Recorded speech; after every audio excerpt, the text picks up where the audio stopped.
pedirle en este momento al maestro Juan Vergara Fernández, presidente de México Travel Channel, sea tan amable de dirigirnos unas palabras.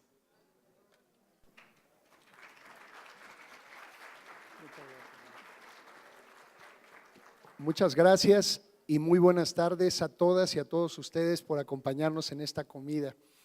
La verdad, quiero darles la bienvenida y sobre todo agradecerles la compañía que tienen para el Foro Nacional de Turismo en su edición número 24 aquí en la Ciudad de México. Ha sido todo excelente, la anfitrionería que tiene la Ciudad de México ha rebasado todas las expectativas y por eso México Travel Channel ha apostado con el Foro Nacional de Turismo y con el gobierno de la Ciudad de México para realizar este evento. Nos sentimos congratulados en ser patrocinadores ya por muchos años del Foro Nacional de Turismo. Le agradezco a Fernando Martí toda esa convocatoria que ha podido tener a lo largo de todos estos años, que han permitido tener mesas de discusión, de análisis y sobre todo de resultados para el seguimiento del buen turismo, nuestra gran industria sin chimeneas en este país. No quiero alargarme y solamente quiero decirles provecho, que disfruten esta comida, que el primer canal de turismo, de la promoción turística de nuestro país, en la mitad del mundo, tiene para ustedes, que es México Travel Channel. Muchísimas gracias y muy buen provecho.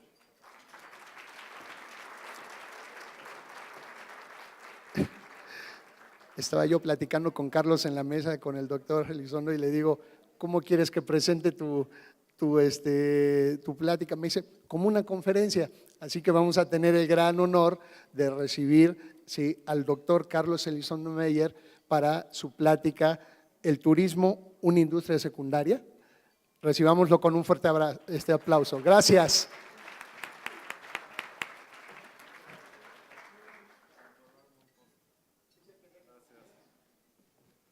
Pues muchísimas gracias a todos, a Fernando, Juan, Oscar, todos los que hicieron posible que estuviera yo hoy con ustedes. Es para mí un gran honor participar en tan importante evento. Si me van por favor poniendo una presentación que traigo, pero déjenme decirles tres cosas antes de empezar la conferencia. Primero, como pueden ver aquí, le cambié un poco el título, porque después de platicar con los organizadores me pareció que esto podía ser más sugerente. Yo voy a tratar de ver tres cosas, pero la más importante, que es la más hipotética, es por qué somos un gigante económico, pero un enano político. Entonces voy a tratar de comentar las dos cosas. Voy a empezar, sin embargo, para poner un poco el contexto donde este año esta industria va a operar y donde veo algunas muy importantes oportunidades y un muy serio riesgo estructural que voy a comentar, para después pasar a una comparación entre la industria turística y la automotriz como estudio de caso del opuesto, un gigante económico que es también un gigante político, luego tratar de hacer el contraste entre ambas y terminar con algunas conclusiones. Y si tienen ustedes tiempo para preguntas, yo estaré con muchas ganas de poderlas contestar, porque una parte importante de esta conferencia en la segunda mitad es como una provocación. Yo no soy un experto en turismo, lo que tengo son los instrumentos de la economía política y son como hipótesis, preguntas que me hago del por qué no han logrado tener el peso político que, dado su peso económico, deberían de tener. Primer punto, el 16, visto desde cualquier perspectiva, va a ser un año complicadísimo. Complicado por la incertidumbre económica, estamos en un cambio de precios relativos, es decir, cada 8, 10, 12 años, si ustedes ven las gráficas del dólar, el dólar primero se devalúa y luego tiende a apreciarse. Y lo que estamos viendo es una apreciación del dólar con prácticamente todo. No es, cuando dice el gobernador Carstens que se revaluó el dólar, es cierto, se revaluó frente al peso, frente al petróleo, frente al cobre, frente al trigo, frente a lo que ustedes quieran. En esa incertidumbre del cambio de precios relativos, yo lo resumo para el caso de México en esta gráfica. ¿Qué tenemos en esta gráfica? El precio del crudo bajando y el precio del dólar subiendo. Son prácticamente espejos. Claro, la escala me permite jugar con el espejo, porque el petróleo pasó de 98 a 28 y el dólar pues de 13 a 18. Es mucho más fuerte la devaluación del crudo que la devaluación del peso y es mucho más fuerte la devaluación del trigo, del acero, del cobre, etcétera, etcétera, que la del peso. Y eso es importante porque significa que en este mundo de incertidumbre importa muchísimo de dónde traes tus costos, si los traes dolarizados o no, si están vinculados a un precio de materias primas o no. En general, una devaluación es buena noticia siempre para el sector del turismo interno. ¿Por qué? Porque es más caro salir, es más barato para los de afuera venir. Aquí, sin embargo, hay un precio que no van a capturar, y lo platicamos ahorita en la mesa. No van a capturar el ahorro energético, el ahorro en los precios de la energía que esta devaluación del precio del crudo, de la gasolina y la turbocina tendría. Esa se la queda el gobierno, es una pena, es lo que le da sustentabilidad parcial a las finanzas públicas, pero punto número uno, en ese mundo de incertidumbre, en la medida en que no tengamos un colapso económico, y no veo por qué lo vaya a haber, esta devaluación es una buena noticia para ustedes. Todos los otros precios van a cambiar, las tasas de interés en Estados Unidos están tendiendo a subir, van despacio, hay quienes dicen que las van a frenar un rato más quizá, pero lo que sí es cierto, eso también es importante para este sector y espero que haya sido importante en el pasado, es que nunca en la historia de la humanidad habíamos tenido, la moderna para no exagerar, habíamos tenido tasas de interés tan bajas. Prácticamente cero la tasa de referencia desde la crisis del nuevo y contra lo que la gente pensaba, no hubo un rebote de la inflación, sino al contrario, puesto en dólares, ha habido una deflación brutal. Siguiente punto muy importante de esta incertidumbre económica, la desaceleración en China. Va a seguir creciendo, mucho más que nosotros, pero lo más difícil de manejar políticamente es el cambio en la tendencia en un ciclo de crecimiento.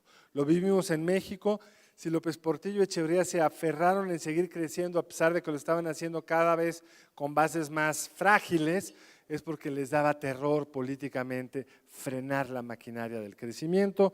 China trae un enorme dilema ahí, podrá manejarlo o no, es la gran incertidumbre a nivel mundial, tiendo a pensar que lo va a manejar, pero el crecimiento chino no va a regresar a los niveles anteriores.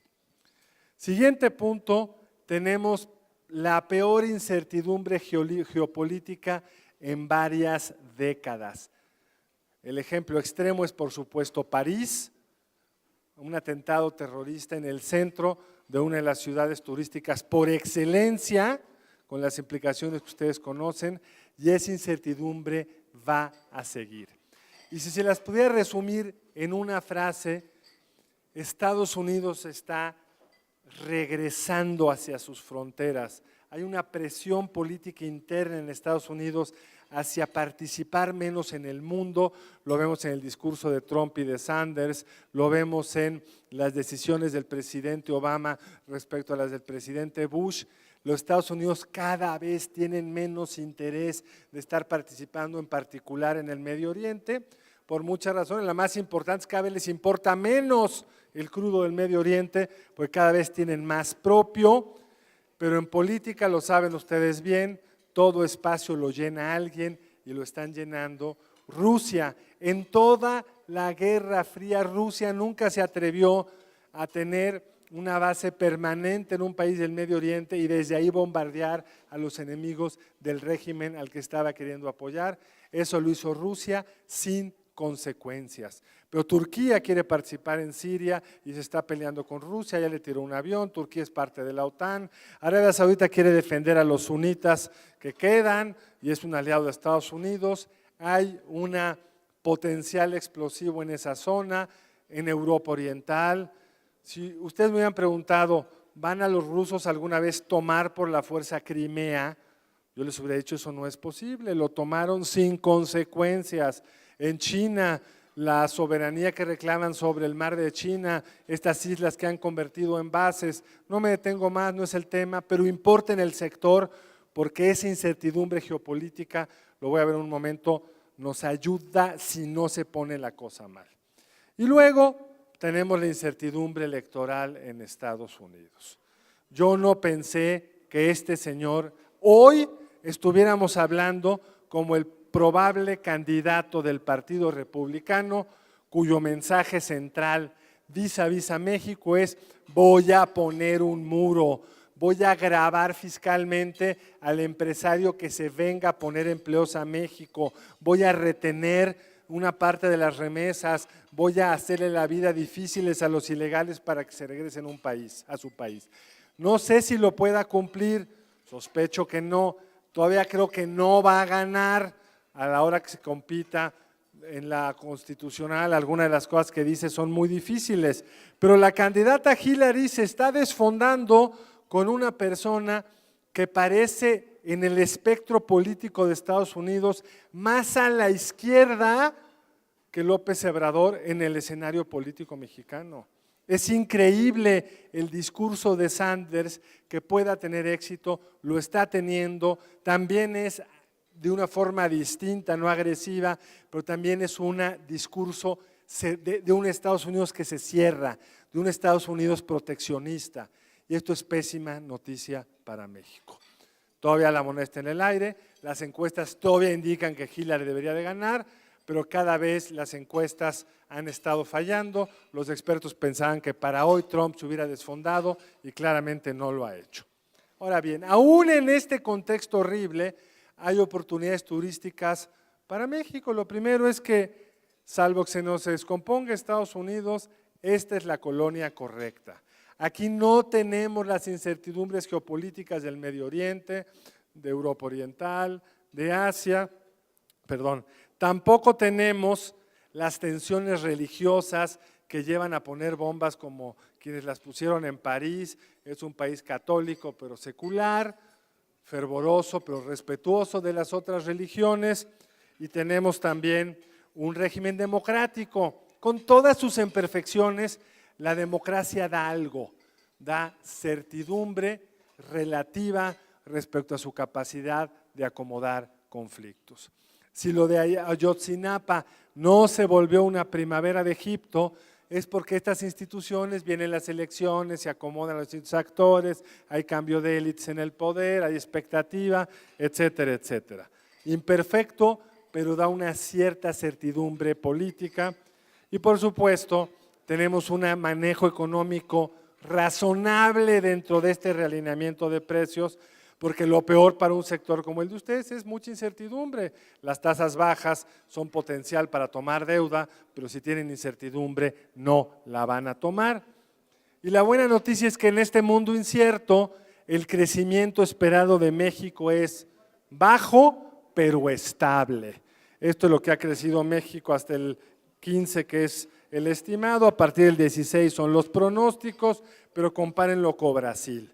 Brasil, que por un momento se vendió como el modelo alternativo para salir del subdesarrollo, hoy está en un agujero que cada día que pasa se ve más profundo. Datos del Fondo Monetario ni siquiera están bien, porque los datos del gobierno brasileño que salieron antier indican que en vez de tener una recesión de menos 3.6, tuvo una recesión de 4. Y el año entrante se va, el actual, el 16, se ve mal, y el 17 también. Y estamos nosotros agarrados de la única economía, que es la que pasé ahorita, la de Estados Unidos, la única desarrollada que después de que nos jaló en el 9 y nos fuimos hasta el hoyo, ha estado creciendo de forma razonablemente sostenida, y esa es una oportunidad sin duda.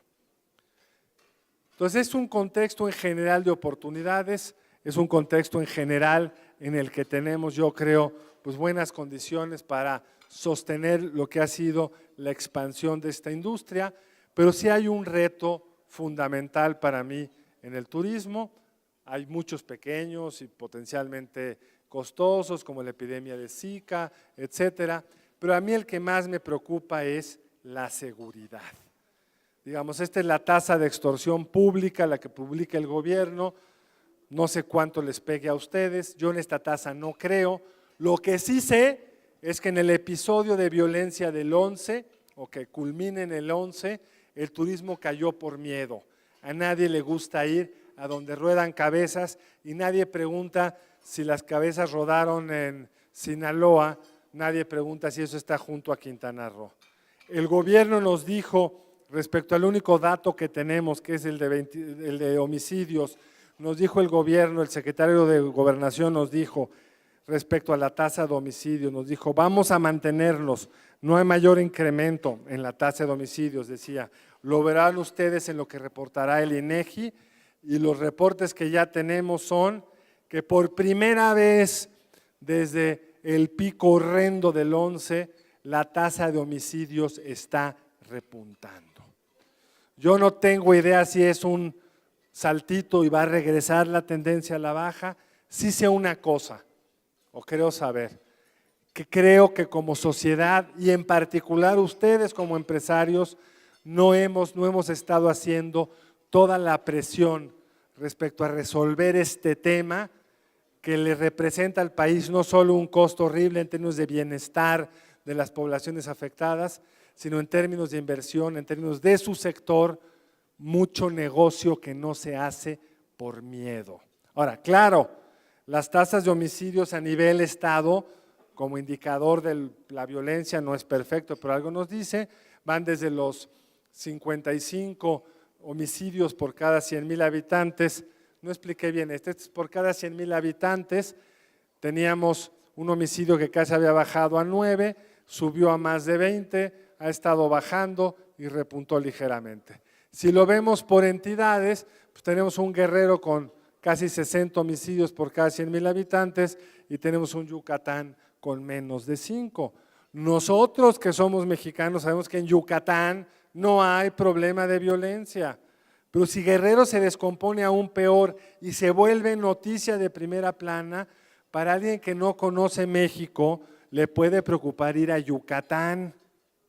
Y la mala noticia es que los homicidios, si repuntaron, es porque 2 regiones del país se deterioraron de forma significativa. El Pacífico, Sinaloa, Colima, Michoacán, Guerrero, en particular Guerrero, y el centro. Por primera vez en muchos años, el homicidio en la Ciudad de México, en la nueva nomenclatura Ciudad de México o en la vieja Distrito Federal, en esta entidad subió más del 10%, como también subió así el homicidio en el Estado de México, en Guanajuato, en varios de los estados del centro del país, el homicidio ha subido. Esto nos puede dar al traste con todo el esfuerzo que se ha hecho. Todavía estamos lejos de los niveles del 11, pero creo que tendríamos que preocuparnos más. Claro, no importa solo la tasa de homicidios. Aquí les traje esto que es un comparativo de las tasas de homicidio. México en el 13, es un dato que ya no es el actual, pero para poderlo comparar, México en el 13 ligeramente por abajo de 20, Puerto Rico en 25. ¿Ustedes sabían que Puerto Rico tiene más homicidios que México? Yo antes de ver esta gráfica no lo sabía. ¿Alguna vez han visto que algún turista deja ir a Puerto Rico por homicidios? No, yo no lo conozco. ¿Alguna vez han visto un titular de que en Puerto Rico asesinan? Yo tampoco lo he visto.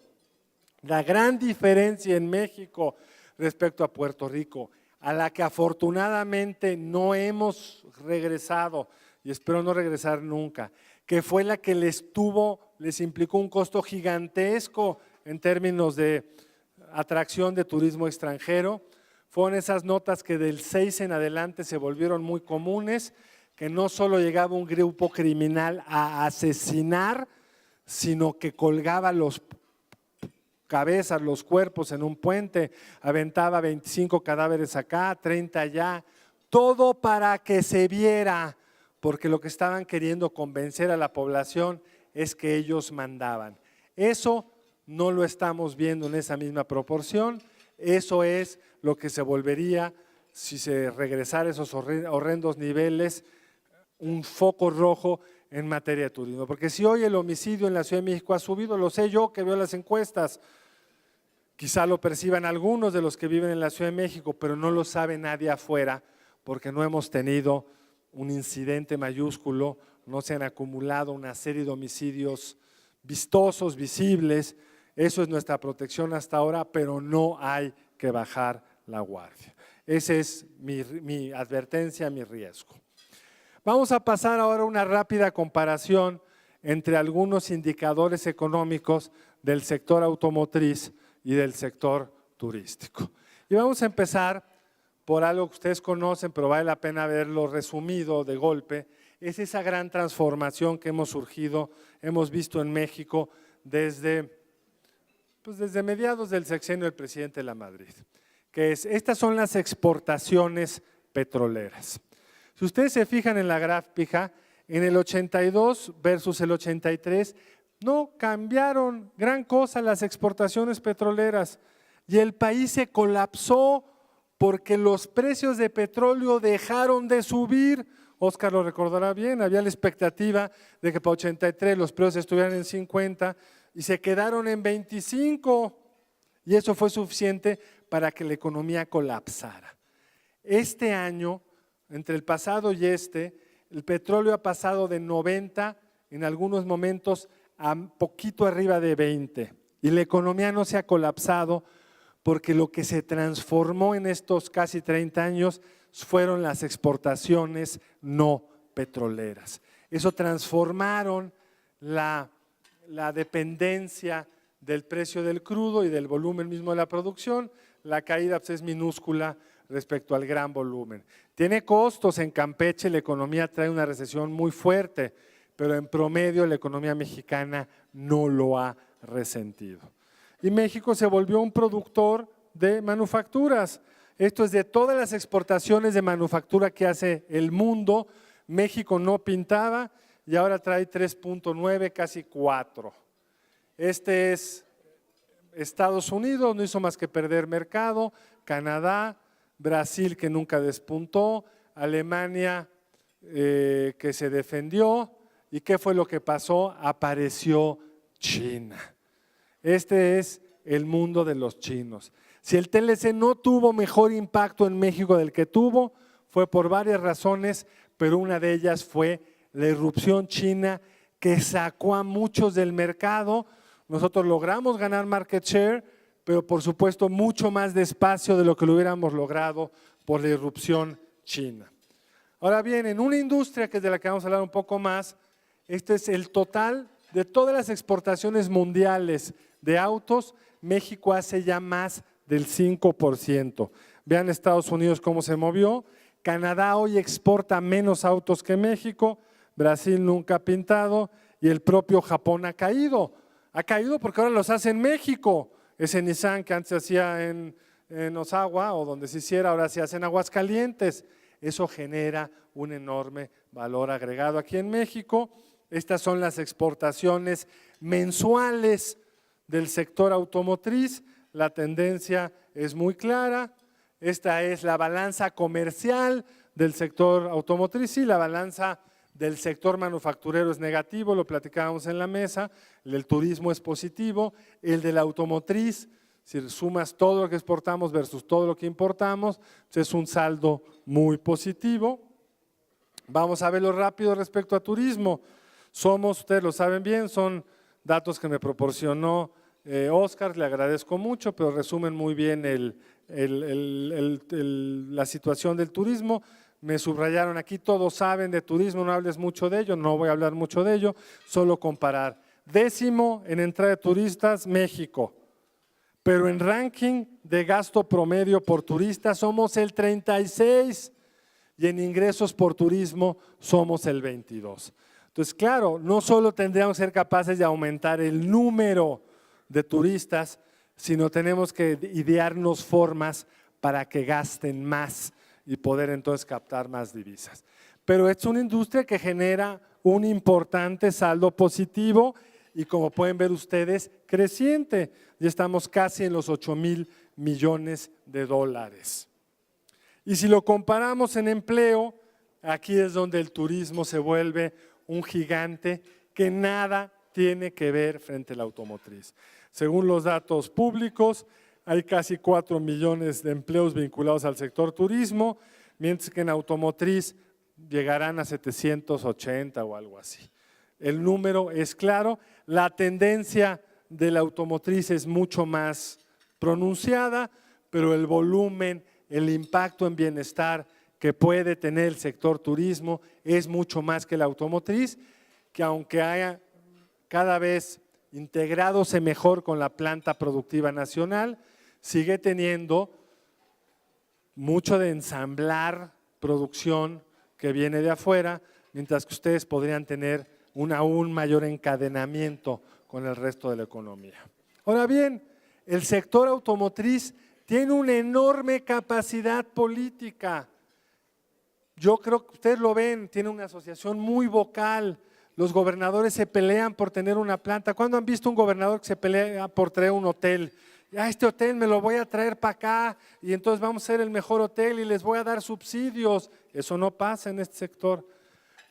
Hay muchas fortalezas políticas en el sector turismo, pero no tienen, en teoría de juegos es claro, por qué es tan fácil organizarse políticamente en el sector automotriz, porque son poquitos.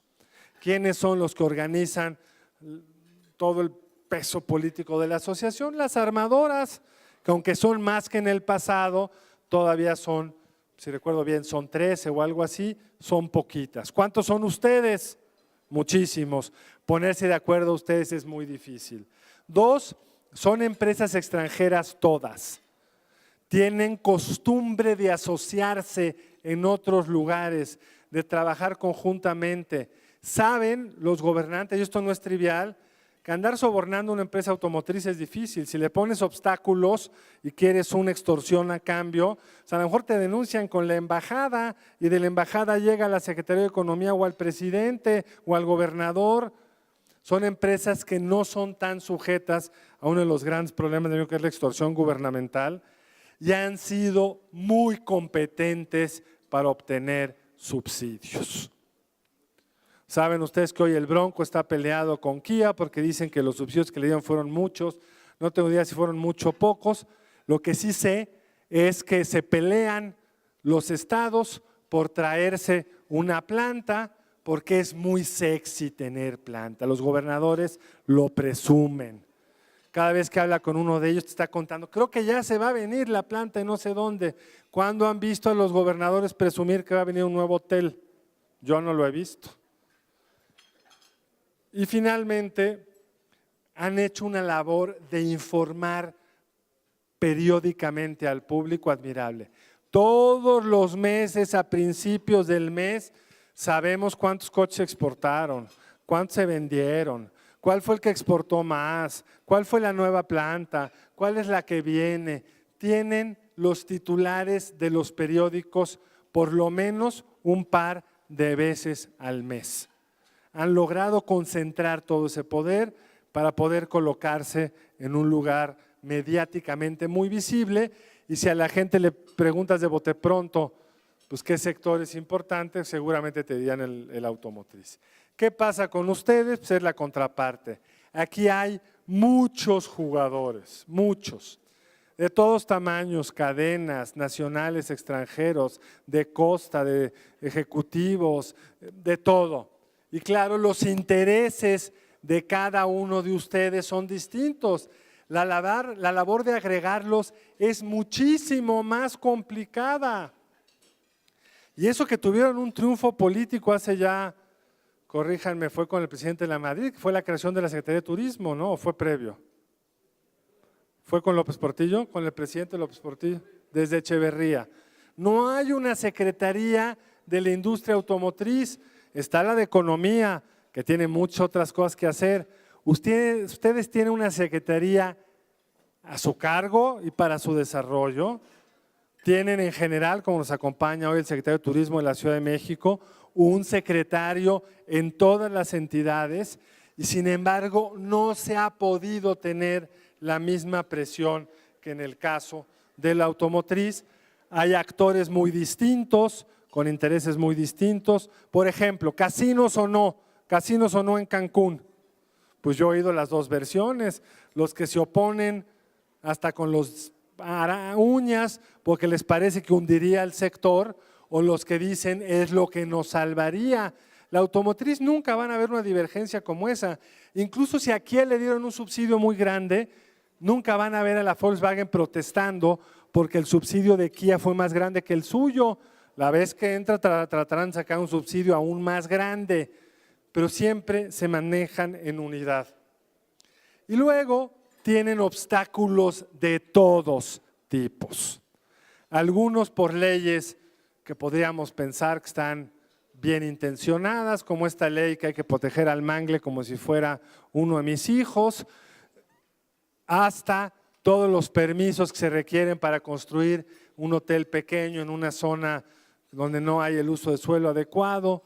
Es un sector complicadísimo de navegar administrativamente. Son, a diferencia de las plantas, son unas cuantas, se construyen hoteles todos los días en todos lados y aún la autoridad que más quiera ayudar se tiene que estar enfrentando con que hay muchos al mismo tiempo y no los pueden apoyar. Y también creo que ha habido mucha complacencia. No voy a ofender a ninguno de los gobernadores, pues porque tengo un mínimo de prudencia, pero hay destinos que han logrado sobrevivir a pesar de sus gobernadores. Parecería que han hecho todo lo posible para descarrilar su estado, pero claro, tenemos la playa, tenemos la historia, las ruinas, la cercanía con Estados Unidos, el clima, y el resultado es que a veces parece que el sector crece a pesar de algunas autoridades, pero eso también nos vuelve complacientes porque nos parece que es algo que está dado y no es cierto. Como lo vimos en la primera gráfica del sector, competidores tenemos y muchos. Hoy un turista tiene, en este mundo de cada vez mayor información y mayor conectividad, siempre tiene opciones distintas a México. Tenemos incluso la incertidumbre de qué va a pasar con Cuba, cuándo se abra, qué tanto va a ser capaz de afectar, aunque tiene una infraestructura para llorar, pero en fin, es un destino nuevo que puede generar un cierto ruido a nivel del mercado mundial más cercano al nuestro. Esa complacencia quizá también explique algunas de nuestras dificultades. Para cerrar, yo creo que ustedes no solo tienen un sector o participan en un sector que es un gigante económico, sino también lo platicamos con el secretario de Turismo de la Ciudad de México en la comida. Si un candidato presidencial quiere hacerse notar en Perú, ¿qué hace? Hace un hotel, una escuela de turismo, hace unos festivales gastronómicos. Nada nos importa más que pasárnosla bien, y los hoteles, los restaurantes, el turismo es donde en general tenemos nuestras experiencias más gratas. Los viajes ilustran y hacen muchas otras cosas. Entonces, es un sector enormemente divertido, enormemente atractivo, que estoy seguro que está lleno de gente muy creativa, pero tienen que aprender a competir mejor internamente con otros sectores económicos, externamente con algunos destinos que venían desde muy atrás, pero que hoy se ven mucho mejor organizados. Voy a poner un ejemplo. Uno va a Turquía, que he ido una vez en la vida, y compras una tarjetita y entras a todas las ruinas. Te las cobran caras, se va descontando, tuc, tuc, tuc. Aquí tienes que hacer cola, tienes que ver si la señorita tiene cambio, si ya llegó. Un horror. O sea, el turismo tiene que sentirse bien recibido desde entrada y en México no lo hemos podido hacer. Creo que tienen muchos retos, espero que esta plática les haya servido para detonar algunas reflexiones y si en algo les puedo ayudar en la sesión de preguntas, estaré encantado para hacerlo. Muchas gracias por su paciencia.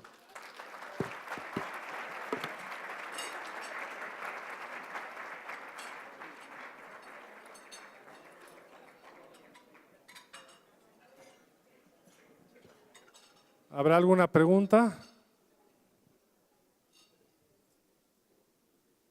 Están en absoluto acuerdo conmigo, entonces voy a suponer que les capté muy bien su sus expectativas. No, díganme si tienen alguna duda o pregunta o están más entretenidos comiendo.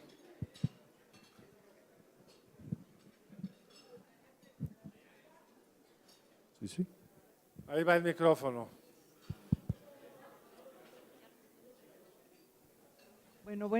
Bueno, muchísimas gracias por una muy interesante conferencia. Yo me llamo Marlene Ehrenberg y soy mexicana, por lo pronto. Pero lo que a mí me preocupa más son, dentro de lo del contexto turístico, si puede crearse un organismo para hacer una de las cosas, porque como están todos aquí presentes o una buena cantidad, la más importante es la educación, como decía Torruco. Sí, definitivamente no tenemos esa parte de turismo suficientemente elaborada. Entonces, si tú con tu sabiduría en cuestiones económicas, yo creo que se puede proponer o definir o sugerir alguna cuestión en esa área, porque por más bellezas que tenemos, por más operadores que tenemos, el personaje casi principal en muchos de los viajes son los guías y están todos sufriendo, no tienen educación, no hay idiomas, no hay nada. Y la otra es la señalización. Señalización de las carreteras. Es el mejor lugar para perderse y es una manera muy buena de turismo porque te pierdes y conoces otras cosas y lo que tú quieras, pero de que te pierden, que me diga alguien que ha encontrado su destino sin perderse. Justo en la división no hay letreros, justo de este lado se va para el otro lado. Yo digo que eso es una de las cosas vitales en donde todos se pueden unir, a donde habría algo como leitmotiv, no sé cómo llamarlo. No sé si fue pregunta, pero de todos modos ya lo dije. Mira, hubo dos preguntas y un comentario. No podría estar más de acuerdo que en general un reto que tiene la economía mexicana en todos sus ámbitos es la educación. Yo sé lo que les cuesta a ustedes que tener que contratar gente que no habla inglés y todavía a pesar de la reforma educativa, pues que va a tardar años en aterrizarse, va en el sentido correcto, había que hacerla, pero el niño que entró este ciclo escolar seguramente también va a salir hablando un inglés insuficiente para poder proveer los servicios de calidad que necesitamos. Entonces yo lo único que se me ocurre es, pues hay que buscar mecanismos de compensación en academias vinculadas al turismo, cortas, que permite darles una barnizada a la gente, porque lo que sí tenemos en general es trabajadores jóvenes con muchas ganas. Y hay un tema que mencionó usted de pasada, que también es una sorpresa cuando uno viaja afuera, qué mal certificados y cuidados están los guías en México. Yo mañana me paro en una ruina y empiezo a hablar de lo que quiero. En los países serios todos están debidamente registrados, resulta que tienen una licenciatura, están debidamente capacitados y eso le permite al público pues una mucho mayor profundidad en el entendimiento del país en el que está yendo. De lo de las señalizaciones de las carreteras, por supuesto, es una presión política que habría que hacer con la SCT, pero estamos lejos de tenerla. La única buena noticia es que ahora hay Waze y esas cosas que disminuyen los riesgos de perder. Pero querría aquí decir, aprovechando esta pregunta, que ese problema de capacitación en algunos ámbitos es menos y habría que saberlo aprovechar, digamos. Yo creo que México tiene médicos y enfermeras suficientes como para poder atraer una gran cantidad de turismo médico que no hemos podido capitalizar. Ha habido proyectos de estos desde hace muchos años. Yo creo que el gran crisis de seguridad del sexenio anterior los mató, pero hay toda esa otra capacitación que te podría ayudar a captar otro tipo de turismo. ¿Alguna otra pregunta, comentario?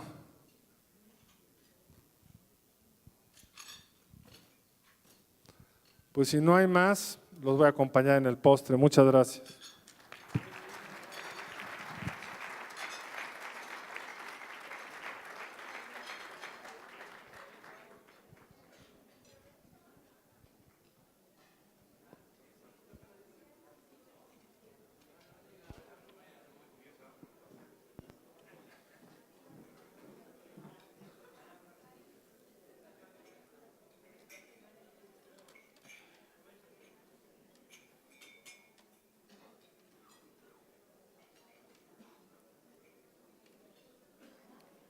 Muy buenas tardes, soy Gabriela Ávila, conductora de México Travel Channel. A continuación, les presentamos un video institucional que recopila la esencia de nuestro canal. Esto es México Travel Channel. Disfrútenlo.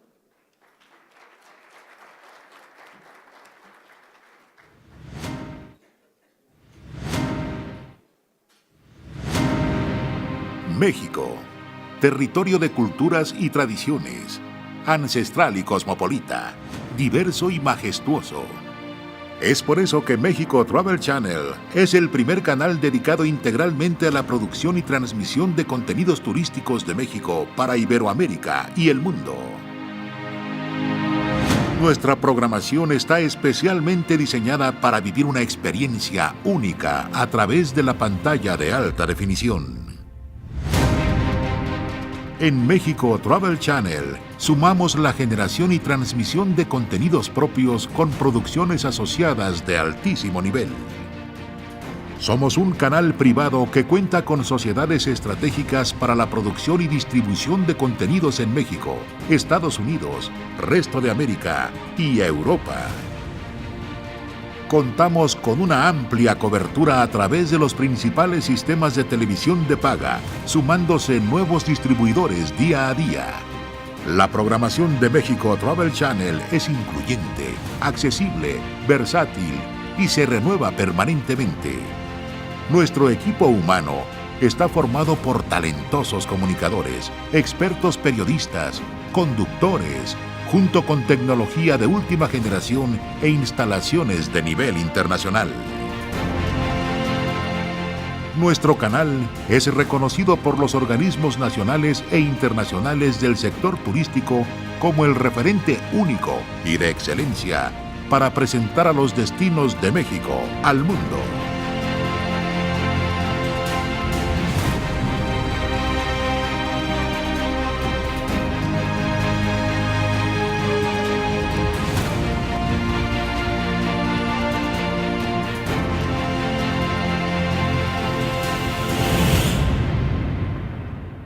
Por eso decimos, sin dudas, México Travel Channel, el canal de México que el mundo ve.